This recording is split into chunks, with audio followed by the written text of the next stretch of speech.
In the 16th century, the Spanish conquistadors tore into the new world of South America. Francisco Pizarro, an illiterate peasant soldier who conquered Peru, was perhaps the most ruthless of these soldiers of fortune. In 15 years, he and his followers killed thousands of indigenous Indians, wiped out the ruling Inca monarchy, and enslaved an empire. These acts were committed in pursuit of power, gold, and religious imperialism. Few men have changed the course of world history in such a violent, ruthless manner. Francisco Pizarro was born in 1478 in the poor rural Spanish community of Trujillo. His peasant mother abandoned him on the steps of the local church. He was the illegitimate son of a Captain Gonzalo Pizarro, who was small-time gentry man from Spanish city of Trujillo. In his youth, Pizarro showed little promise. Unable to read or write, Francisco became a swineherd. By the early 16th century, the Spanish conquest of the New World was underway. Ordinary men were bringing great fortunes back home. The harsh conditions in rural Spain produced tough, brutal mercenaries who were prepared to travel overseas and risk their lives in search of glory. The one thing which set the imagination of men like Pizarro going was seeing in southwestern Spain not just Indians who were brought back, but gold objects. And they immediately saw an opportunity to, well, get rich quick, I suppose. At the age of 23, Pizarro left Trujillo for the New World. He had become a soldier of fortune. In 1501, he arrived in the Americas and joined a series of expeditions to find land and gold. The conquistadors were waging a brutal, merciless war against vulnerable Indian natives in the name of the Spanish crown and the Catholic Church. This wasn't Renaissance Europe. It was a place where men killed their brothers for a gold ingot. For mercenaries like Pizarro, unimaginable power and wealth were on offer. I think he was like anybody there, like any young soldier with the license to do anything they wanted. And for young soldiers at that time that could did any other atrocity, that was part of war. Pizarro joined up with another soldier, Diego de Almagro, and the pair earned a reputation for their ruthlessness in dealing with the natives. In Panama, Pizarro and Almagro had a living, and that the main income of this living came from their ability to capture runaway Indians. So their first fame was as those two guys that are able to catch any Indian at any cost. Once captured, Indians were treated like animals. Pizarro excelled at torture. He was known for burning the eyes of Indian chiefs to get their gold. Exemplary punishments, cruel punishments like cutting off hands and feet, cutting off noses, cutting off ears, were often resorted to. By 1522, Pizarro was 44. He had a comfortable life in Panama, but wanted much more. He'd seen how other ruthless adventurers had plundered massive fortunes.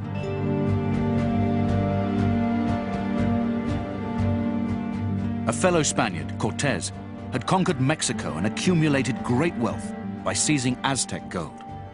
News travelled fast, and it was, in a sense, the desire to find something similar or even richer than what Cortés found in Mexico, which persuaded Pizarro and his companions to start probing down the Pacific coast. In 1526, Pizarro and Almagro set sail from Panama to conquer the unexplored lands of the south. After months without finding anything, the men were mutinous. So some of the soldiers complained in secret to the governor of Panama, and the governor of Panama sent another ship to pick them up. Pizarro's starving men had camped on a hostile island off the coast of Colombia called the Isla del Gallo. When the rescue boat arrived, Pizarro was furious at the lack of loyalty. He took his sword and drew a line in the sand, demanding those who wanted to carry on to cross it. To some degree, Pizarro's decision to draw a line in the sand, it was a risk. It was a risk which paid off because he eventually succeeded. Of the original 160 men, only 13 crossed the line. The others returned to Panama and safety. Pizarro eventually reached the Peruvian coastline and landed at the town of Tumbes. The local Indians had never seen Europeans before. The heavily armored Spaniards who emerged from huge wooden ships were like aliens to them. They live in the sea, in a house made out of wood. Nobody makes a house of wood here, okay? But not only that, they have iron. Some of them have like a tail for the sword, okay? They have wool in the face, like my llama, wool in the face. Okay? Wow. The locals gave the Spaniards gold, silver, and precious stones. They told stories of great cities containing unimaginable riches. Pizarro had found his El Dorado, but had to be patient. This historic meeting of races meant nothing.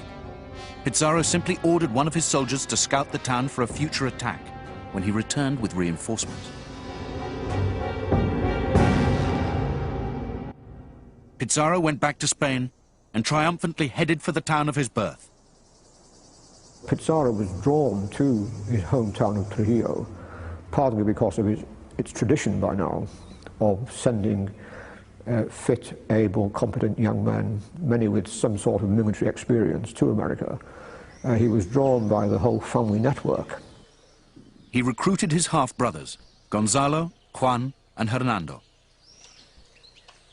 One of the strong links was blood link. If you can trust somebody, it has to be your blood. So in that sense, it was very helpful that they had all these brothers around. And at the end, if they gain something, it's still within the family.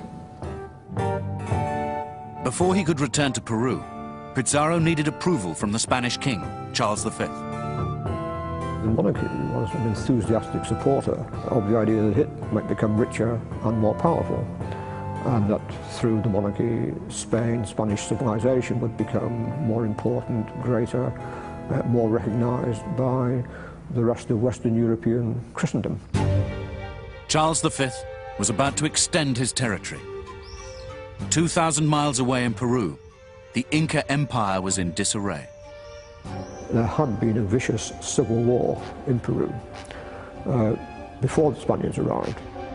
This civil war was between rival Incas. Huascar had been beaten by his brother, Atahualpa. The civil wars weakened the Incas so that when they faced the Spaniards, they were clearly not at the top of their power. Unlike the vulnerable Incas, the Spanish were well trained in the art of conquest. Remember that the Spaniards were coming out of 700 years of constant struggle and combat against the Moors. These were people that have been bred for 700 years, generation after generation of warriors. Pizarro returned to Tumbes in April 1532. In the 4 years he'd been away, the town had been ravaged by the civil war. He realized from the reception that he got in Tumbes that he was not going to have to fight his way through Peru. And I think he was then very quickly aware that the majority of the Indians with whom he first came into contact were not going to resist him. Seizing the opportunity provided by a divided nation, Pizarro gave the order to cross the Tumbes River and head south into the unknown heart of Atahualpa's Inca Empire. They marched to the city of Cajamarca, where Atahualpa would meet them. Atahualpa and his men came to Cajamarca, probably without a very clear idea of precisely how they were going to deal with these strange men. What they weren't prepared for was the ferocity, the savagery of the Spanish attack. The Incas were expecting a peaceful encounter. Pizarro saw this as an opportunity to seize power. When Atahualpa arrives in Cajamarca, there is a small group of Spaniards that approach him. The other group of Spaniards are within the different buildings that surrounded the square and are ready with weapons. The Spanish were not in the mood for negotiation. Pizarro said he was an ambassador from a great king overseas. His priest urged Atahualpa to reject his false idols and worship the true Christian God. The friar Valverde handed a religious book to Atahualpa. Atahualpa almost unwittingly played his part in the script by throwing away that symbol of the true religion of Spanish superiority. With the excuse he needed, Pizarro ordered the attack. In an act of unrestrained savagery, his men drew their arms and began shooting into the crowd. The shocked Incas were thrown into panic. For the Incas, the Spanish might have been seen as something absolutely overwhelming, a force of nature maybe. These people were shot not only with guns but with cannons, and also horses were thrown to them. It was just panic. In the confusion, Atahualpa was dragged from his throne and captured, while the mounted Spanish soldiers tore into the fleeing Incas. Over 2,000 Incas died, and 5,000 were captured. More importantly for Pizarro, the native emperor was his hostage. They knew that they have one key individual that was the leader. If you take the leader, no, everybody else will fall. In a bloody double cross, Francisco Pizarro had captured the head of the mighty Incan Empire. He was now in a prime position to conquer this new world and satisfy his lust for power and gold.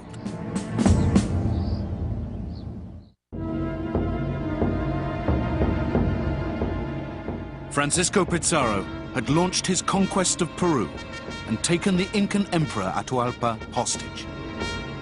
He saw him as a prized asset. You have to understand that Pizarro's behavior is nothing but the same behavior of a contemporary kidnapper who will always take care of his or her victim first and will go to extremes to guarantee his livelihood. Pizarro wanted to get his hands on the wealth of the Incan Empire and demanded vast sums of gold and silver as Atahualpa's ransom. The petrified Incas filled 2 rooms full of gold and silver for the Spaniards. Gold was usually associated with the sun and silver was associated with the moon. So that the proper way to revere the sun god was to produce golden objects. When the Incas discovered that the Spaniards were basically after gold, for them it must have been a shock because these were basically religious objects that were used for ritual. Pizarro didn't care about the cultural significance of these artifacts. He began melting them down into gold bars.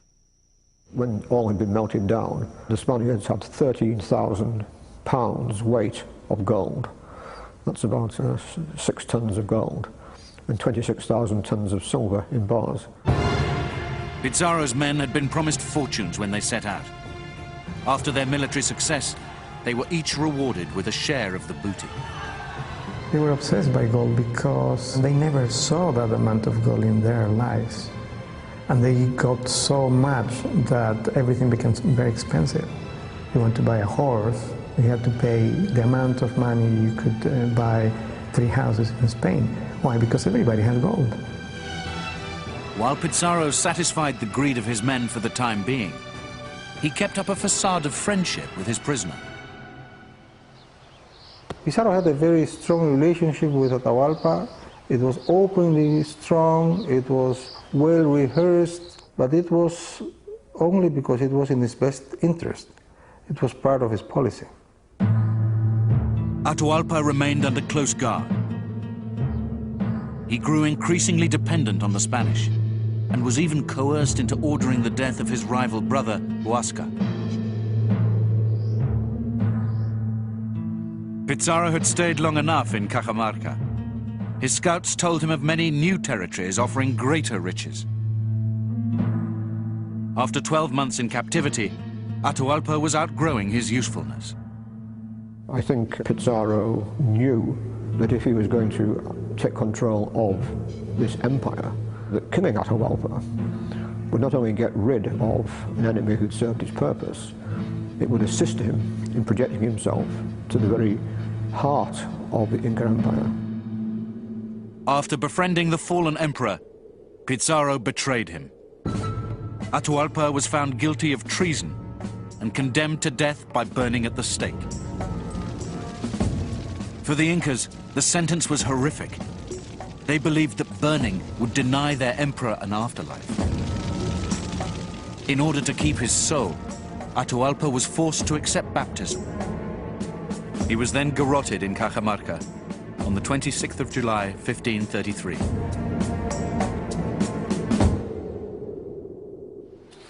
Pizarro marched on the ancient city of Cusco, the spiritual home of the Incas. It was the last bastion of potential rebellion. To avoid conflict, he offered the Inca monarchy a share of power. He was prepared to do a deal with the Inca elite in Cusco.